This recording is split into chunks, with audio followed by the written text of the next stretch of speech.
Praise the Lord, praise the Lord. सभी को जय मसीह की, हालेलुया। कैसे हो आप सब मेरे अजीजों? उपवास की प्रार्थना एक बार फिर से, और मैंने आपको पहले कहा था कि 2 या 3 प्रार्थना आएगी, और कुछ छोटी वीडियो जो आती रहती है परमेश्वर की अगुवाई में, जो मुझे मिलती है, मैं डालते रहता हूँ, जिससे कि परमेश्वर की महिमा हो और हमारा विश्वास बढ़े, और हमारा जो टाइम है वो संसारिक से हटकर प्रभु के संगति में जाए। हालेलुया। जितने भी उपवास रख रहे हैं मेरे साथ, परमेश्वर सबको ब्लेस करे, और जो नहीं रख पाए परमेश्वर उनकी सहायता करे और उनके भी जीवन में कार्य करे। आज परमेश्वर ने बताया है उपवास की सामर्थ्य के बारे में, उपवास के फायदे या उपवास की प्रार्थना से क्या क्या हो सकता है। बहुत लोग उपवास रखते हैं, हम सब उपवास रखते हैं, लेकिन उपवास की हम सामर्थ्य को नहीं जानते, उपवास की हम शक्ति को नहीं जानते, उपवास के फायदे नहीं जानते, और उपवास बाइबल में क्या क्या बदलता है ये नहीं देखते, यानी कि उपवास से क्या क्या बदल सकता है। आइए प्रार्थना करते हैं। धन्यवाद करते पिता परमेश्वर तेरे सम्मुख आते प्रभु जी, इस उपवास प्रार्थना में सहायता मदद करना, गलती खता को क्षमा करना पिता, भूल चूक को माफ करना। जितने भी परिवार ने उपवास रखा है मेरे साथ पिता परमेश्वर, उनकी सहायता करना, शक्ति सामर्थ देना पिता, और जो नहीं रख पाए पिता उनकी भी आज पिता उनकी भी सहायता कर, उनके जीवन से पिता अंधकार को दूर करना पिता। और प्रभु जी तेरे दास जो उपवास है तो तूने रखा है ताकि सभी के लिए पिता, तो आज इनकी सारी प्रार्थना निधन गवाही बदल जाए, और जो तूने बताया है पिता भेद की बातें पिता परमेश्वर, उस भेद की बातें जब प्रकट होती है तो उनके जीवन में प्रकाशन आ सके। यीशु मसीह के नाम से पिता वचन प्रार्थना सब तेरे हाथ में सौंपता हूं पिता, 100 गुना प्रतिफल लेके आए, यीशु मसीह के नाम से मांगते हैं, आमीन, हालेलुया।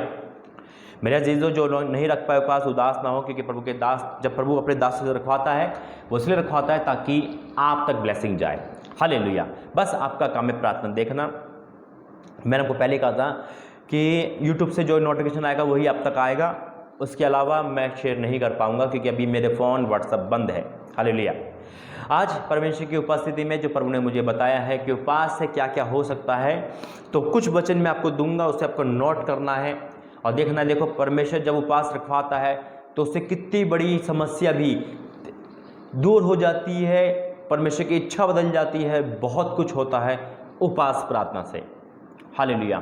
मेरे अजीजों, उपवास प्रार्थना का पूरा बाइबल हमें बहुत महत्वपूर्ण बताती है, बल्कि योएल में लिखा है कि उपवास का दिन ठहराओ, महासभा का प्रचार करो, यानी कि इतना बड़ी पदवी दी है उपवास प्रार्थना में कि परमेश्वर ने कि सबको इकट्ठा करने के लिए बोला है। हालेलुया।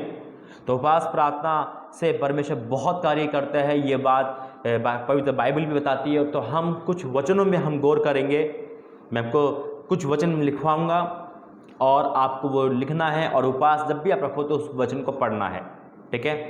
तो पहला वचन है एजरा 8 अध्याय, एजरा 8 का 21 से 23 तक। तब मैंने वहाँ अर्थात अहाब नदी के तट पर उपवास का प्रचार इस आशय से कराया कि हम परमेश्वर के सामने दीन हो और उससे अपने और अपने बाल बच्चों और अपनी संपत्ति समेत संपत्ति के लिए सरल यात्रा मांगे, क्योंकि सरल यात्रा यानी कि अच्छा जीवन, परमेश्वर से उपवास के साथ अच्छा जीवन मांगे, चंगाई का मांगे, छुटकारा मांगे। हालेलुया। फिर क्या लिखा है? क्योंकि मैं मार्ग के शत्रु से बचने के लिए सिपाहियों का दल और सवार राजा से मांगने चला जाता था, क्योंकि हम राजा से कह चुके थे हमारा परमेश्वर अपने सब खोजियों पर भलाई के लिए कृपया दृष्टि रखता है, और जो उसे त्याग देते हैं उसका बल कोप उसके विरुद्ध, उनके विरुद्ध है। यानी कि एजरा ने बोल दिया था वहाँ पर कि हमारा परमेश्वर सबको देने वाला। जैसे आप बोल दो और फिर आप पे मुसीबत आ जाओ, क्या करोगे? अरे मेरे तो परमेश्वर की बड़ाई कर दी, अब मैंने अपने पड़ोसी को बोल दिया, अपने सबको बोल दिया, या मकान मालिक को बोल दिया कि तेरा किराया मैं 2 दिन में दे दूंगी, 2 दिन में दे दूंगा। आपने ऐसा बोल दिया कि मेरा परमेश्वर मुझे सबको देने वाला है, या आपने किसी से उधार लेने से मना कर दिया, नहीं मैं उधार नहीं लूँगा, ये मेरा परमेश्वर देने वाला है। अब आप कह रहे हो कि अब तो मुसीबत ज़्यादा आ गई, अब मैं अगर उधार मांगने जाऊंगा या उससे दोबारा जाऊंगा तो कहेगा तेरा परमेश्वर कहाँ रहा, है ना। इस तट पे क्या करा? परमेश्वर ने उस उपवास रखवाया। जब आप ऐसी समस्या में उपवास रखते हो तो परमेश्वर मिरेकल करता है। फिर क्या लिखा? इसी विषय पर हमने उपवास करके अपने परमेश्वर से प्रार्थना करी और उसने हमारी सुनी। Praise the Lord. परमेश्वर लज्जित होने नहीं देता। अगर आप कोई वादा करके फंस गए हो, आपको लग रहा है कि अरे मैंने वादा कर दिया कि मैं कभी दवाई नहीं खाऊंगा या मैं डॉक्टर पे नहीं जाऊंगा और आज मैं बीमार हो गया, अब मैं क्या करूँ? अगर मैं दवाई लेने जाता हूँ तो मैं बेइज्जती है ना। तो परमेश्वर तो उपवास के साथ प्रार्थना करो, किसी भी कंडीशन में हो आप, परमेश्वर आपको जवाब देंगे उपवास के साथ। आप कह रहे हो अरे मैंने पति से अपने कह दिया था पड़ोस से, मेरा पति मुझे लेने आएगा, आज वो लेने नहीं आ रहा, अब मैं क्या करूँ? क्या मैं दूसरी शादी करूँ? अगर मैं दूसरी शादी करता हूँ तो यहाँ बेइज्जती है, तो परमेश्वर लोग कहेंगे तेरा परमेश्वर कह रहा, तो आपको उपवास रखना है, परमेश्वर रिश्ते को जोड़ देगा। हालेलुया। ये है उपवास के, यानी कि परमेश्वर हमें लज्जित होने से बचाता है। आगे जब हम पढ़ेंगे नेहमिया 1 से पढ़ेंगे तो यहाँ भी लिखा है कि वो भी एक शहरपनाह टूटी हुई था। इसको नोट करना, पढ़ते रहना। नेहमिया 1 पूरा पढ़ना, एक अध्याय पूरा, 1 से लेकर 11 वचन है इसमें, पूरा 11 से 11 आपको पढ़ने हैं, ठीक है। तो यहाँ पे मैं छोड़कर मैं आपको बता रहा हूँ कि यहाँ पे जब वो नेहमिया नबी सुनता है कि उसकी प्रजा उसके बंधुआ के लोग बिल्कुल शहरपनाह टूटी हुई है, यहाँ लिखा है 3 से पढ़ता हूँ मैं। उन्होंने मुझसे कहा, जो बचे हुए लोग बंधुआई से छूटकर प्रांत में रहते थे वे बड़ी दुर्दशा में और उनकी निंदा होती है, पड़े हैं, निंदा होती है, क्योंकि यरूशलेम की शहरपनाह टूटी हुई है, उसके फटक जले हुए। यानी कि मुसीबत, आपके परिवार में मुसीबत है, आपके घर में, आपके प्रजा में, आपकी मिनिस्ट्री में मुसीबत है। आप कह रहे हो ये हो क्या रहा है, हम प्रार्थना कर रहे हैं, तब क्या लिखा है? ये बात सुनते मैं बैठकर रोने लगा और कितने दिन विलाप करता, स्वर्ग के परमेश्वर के सम्मुख उपवास करता, ये कहकर प्रार्थना करता रहा। यह अंगीकार की प्रार्थना है। हालेलुया। क्या करते रहे? वो प्रार्थना करते रहे। और यहाँ पे लिखा है कि अपने लास्ट में क्या लिखा है? अपने दास का काम सफल कर और उस पुरुष पर दया कर। यानी कि परमेश्वर ने फिर आगे उसकी सुधि ली। तो यानी कि हम जब मुसीबत देखते हैं तो उपवास जब रखते हैं तो परमेश्वर उस मुसीबत को भी दूर करता है। जब हम आगे और वचन में जाएंगे मेरे अजीजों, तो यहाँ फिर वही निकालेंगे एस्तर 4 अध्याय का। तो एस्तर की कहानी हम सब जानते हैं। एस्तर आपको पूरा पढ़ना है, 10 के 10 आपको पढ़ने हैं, क्योंकि पूरी स्टोरी आपको समझ आएगी तभी। 1 से लेकर 10 तक, 1 अध्याय से लेकर 10 अध्याय तक आपको पढ़ने हैं।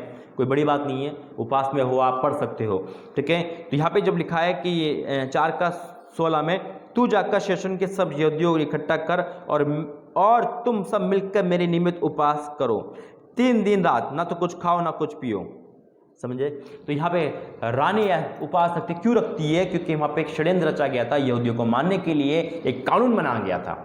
और कानून पे क्या हो गई थी कि राजा की जो मोहर लग गई थी, राजा की मोहर लग गई, यानी कि बदल नहीं सकता था। अब कोई पीएम कैसे मोहर लग जाए कि मसीह के विरुद्ध कानून आ जाए? तो हम सब मसीह को उपवास रखना है। हालेलुया। 3 दिन रात कुछ ना खाओ कुछ पियो और परमेश्वर की दुहाई दो। तो परमेश्वर क्या करता है? जो विरोधी लोग थे उस को सजा दे देता है और यहूदी को बचा लेता है। हालेलुया। तो ये पूरी है। तो परमेश्वर क्या करता है?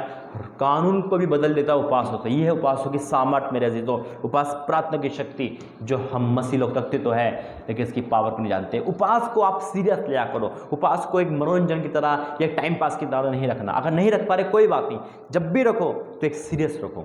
छुट्टी करो, ऑफिस में हो, जॉब पर बिजी हो, ताला बंद करो, घर में बैठो, प्रार्थना करो, जितनी हो सके प्रार्थना करो। प्रार्थना निवेदन लिखो, और चाहे अपने घर के हो चाहे किसी के लिए भी हो, आपको प्रार्थना निवेदन प्रार्थना करनी है। उपवास में हम टाइम पास ना करें। हालेलुया। आगे जब हम और वचन में जाएंगे तो परमेश्वर धन्यवाद करता हूँ। आपने सुना कितनी सारी चीज़ें पर उपवास में बदलता है। ऐसी बहुत सारी बातें हैं जो परमेश्वर उपवासों में हमें सिखाता है। एक चीज़ और हम देखेंगे अभी, और कि कैसे परमेश्वर हमारे उपवासों को सुनकर हमारे जीवन में कार्य करता है। और वो उपवास नहीं जो यशायाह 58 में लिखा हुआ है, कैसा? हम घूसे मारते लड़ते, यानी कि टाइम पास वाला। उससे हमारी प्रार्थना ऊपर नहीं जाएगी, ये भी सुन लेना। उससे हमारी प्रार्थना ऊपर नहीं जाएगी। यशायाह 58 आपको पढ़ना है, ठीक है। उसमें क्या लिखा है कि हम क्या करते हो? उपवास रखते हो, फिर हम अपने आप को उपवास से जानते हैं या हम लड़ते हैं या फिर वही टाइम पास करते हैं जैसे हम करते हैं। ऐसे नहीं करना है। फिर आप कहोगे हमने तो 10 उपवास रखे, 100 उपवास रख लिए, फिर भी नहीं सुधी रही। आप पूरे साल उपवास रखोगे फिर भी प्रभु आपकी सुधी नहीं लेगा, क्योंकि वो टाइम पास वाले उपवास है। खाली पेट से उपवास नहीं होते मेरे अजीजों। उपवास होते मन को बदलने वाले, योल दो के अनुसार मनों को फाड़ के उपवास रखिए। हालेलुया। परमेश्वर सुने को देखो कैसी सामर्थ भेजता है जब हम और परमेश्वर के पास आते। देखो आज परमेश्वर उपवास के फायदे आपको बता रहा हूँ, उपवास की सामर्थ्य मैंने बताना है, जो लोग जानते तो है लेकिन मानते नहीं है। हालेलुया।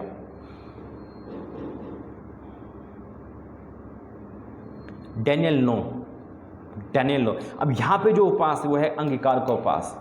अंगीकार जरूरी है। अब यहाँ पे एक वर्ड मैं पढ़ूंगा, सिर्फ यहाँ पे पूरी ये भी आपको पढ़ना है उपवास प्रार्थना में। डैनियल 9 में लिखा है, तब सुनना गौर से, तब मैं अपना मुख प्रभु परमेश्वर की ओर करके गिड़गिड़ाहट के साथ प्रार्थना करने लगा और उपवास कर टाट पहन राग में बैठ वरदान मांगने लगा। और यहाँ पूरी प्रार्थना डैनियल करता, अंगीकार की करता, पाप के अंगीकार करता मेरे अजीजों। तो परमेश्वर पापों से भी, हमें श्रापों से भी उपवास में आज़ाद करते हैं। हालेलुया। ये आपको पढ़ना है डैनियल 9 अध्याय का 1 से लेकर 19 तक। ये आपको पढ़ना है, नोट करना। हालेलुया। और जब वचन में जाएंगे हम तो परमेश्वर धन्यवाद करते हैं। योना नबी, बिल्कुल इसको कैसे भूल सकते हैं। योना नबी में जब निनवे शहर को परमेश्वर ने वार्न कर दिया था, कह दिया था कि ये नहीं बचा। क्यों नहीं बचेगा? क्योंकि इसमें पाप थे, पाप बड़ा सारा था, अच्छे नहीं थे, कुकर्म करने वाले थे। लेकिन खुदा महान है, परमेश्वर सामर्थी है। हालेलुया। तब क्या लिखा है? तब यहोवा का ये वचन दूसरी बार यूहन्ना के पास पहुंचा, उठकर उस बड़े नगर निनवे को जा और उस बात में तुझसे कहूंगा उसका प्रचार कर। तब यूहन्ना यहोवा के वचन के अनुसार निनवे को गया। निनवे एक बहुत बड़ा नगर था, वह 3 दिन की यात्रा का था। यूहन्ना नगर में प्रवेश करके 1 दिन की यात्रा पूरी करी और ये प्रचार करता गया, अब से 40 दिन के बीतने पर निनवे उलट दिया जाएगा। तब निनवे के मनुष्यों ने परमेश्वर के वचन की प्रीति की और उपवास का प्रचार किया गया और बड़े से लेकर छोटे तक सबों ने टाट ओढ़ा। तब ये सुनकर ये समाचार निनवे के राजा के कान में पहुंचा और उसने सिंहासन पर से उठ अपने राज के वस्त्र से उतार कर टाट ओढ़ लिया और राख पर बैठ गया। राजा ने प्रधानों से संपत्ति लेकर निनवे से आज्ञा कर ढिंढोरा पिटवाया, क्या मनुष्य, क्या बैल, क्या गाय बकरी या पशु कुछ भी ना खाए ना पानी पिए। मनुष्य और पशु दोनों टाट ओढ़े और परमेश्वर की दुहाई चिल्ला चिल्ला कर दे और अपने पूर्व मार्ग से फिरे और उस उद्रव से जो वे करते हैं पश्चाताप करे। संभव है परमेश्वर दया करे और अपनी इच्छा बदल दे और उसका भड़का हुआ कोप शांत हो जाए और हम नष्ट से बच जाए। हालेलुया।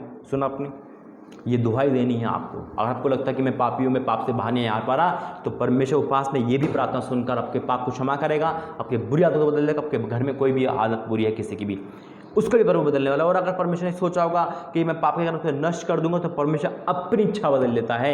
यहाँ लिखा इच्छा बदलता है। फिर 10वें पद में क्या लिखा है? जब परमेश्वर ने उसके कामों को देखा कि वे कुर्म मार्ग से फिर रहे हैं, तब परमेश्वर ने अपनी इच्छा बदल दी और उनकी जो हानि करने ठानी थी उसको ना किया। यह है मेरे अजीजों उपवास की सामर्थ। आगे जब हम नए नियम में भी जाएंगे तो यीशु मसीह ने जो उपवास रखे और उसके बाद सेवकाई को स्टार्ट किया, 40 उपवास रहे वो, और शैतान आया लेकिन शैतान को भगा दिया। कई जगह बाइबल में ये लिखा एक जगह पे कि ये जाति बिना उपवास प्रार्थना के नहीं जाती। फिर काम में पढ़ेंगे तो वहाँ भी उपवास का जिक्र है मेरे अजीजों। तो इसलिए यह उपवास की प्रार्थना है, सामर्थ्य प्रार्थना कि उपवास से क्या क्या हो सकता है। तो इसलिए मेरे अजीजों उपवास जब भी रखें बिल्कुल संपूर्ण मन से रखें, परमेश्वर की अगुवाई में रखें और परमेश्वर को समय दें, वचन पढ़े। जितने वचन मैंने बोले हैं वो आपने नोट किए होंगे। प्रभु आपका आशीषित करे। आइए प्रार्थना करते हैं। धन्यवाद करते हैं पिता परमेश्वर आज इस वचन के द्वारा आज आपने बताया कि उपवास प्रार्थना से क्या क्या होता है। उपवास प्रार्थना से पिता आप अपनी इच्छा बदल देते हो। उपवास प्रार्थना से पिता पाप को क्षमा कर देते हो, पाप को हटाते हो। उपवास प्रार्थना से एक मिरेकल करते हो पिता, समस्या दूर हो जाती है, परेशानी दूर होती है, असंभव काम संभव हो जाते हैं उपवास प्रार्थना से पिता। आज जितने भाई बहन उपवास प्रार्थना की उनकी सहायता मदद करना और इस उपवास प्रार्थना की फायदे और लाभ बताने के लिए धन्यवाद करते हो जो बाइबल में छुपे हुए थे पिता। आज आपने हमें उजागर कर धन्यवाद करते हैं पिता। मैं तेरा धन्यवाद करता हूँ। जितने उपवास रखे पिता सबके साथ हो, जिस परिवार में रखे उनके परिवार को आशीष करें और जो उपवास हमारे रह गए पिता उनमें हमें सहायता मदद करना, शैतान अंधकार पाप से दूर रखना, बाड़ा बांटना, हाँ और आमीन के साथ ये प्रार्थना सुनना यीशु मसीह के नाम से मांगते हैं। आमीन आमीन आमीन। God bless you. जय मसीह की। देखना जो आप उपवास रख रहे हो और आपकी प्रार्थना परमेश्वर सुनकर आपको आंसर देगा और आपकी सारी प्रार्थना गवाही बदल जाएगी। God bless you. जय मसीह की।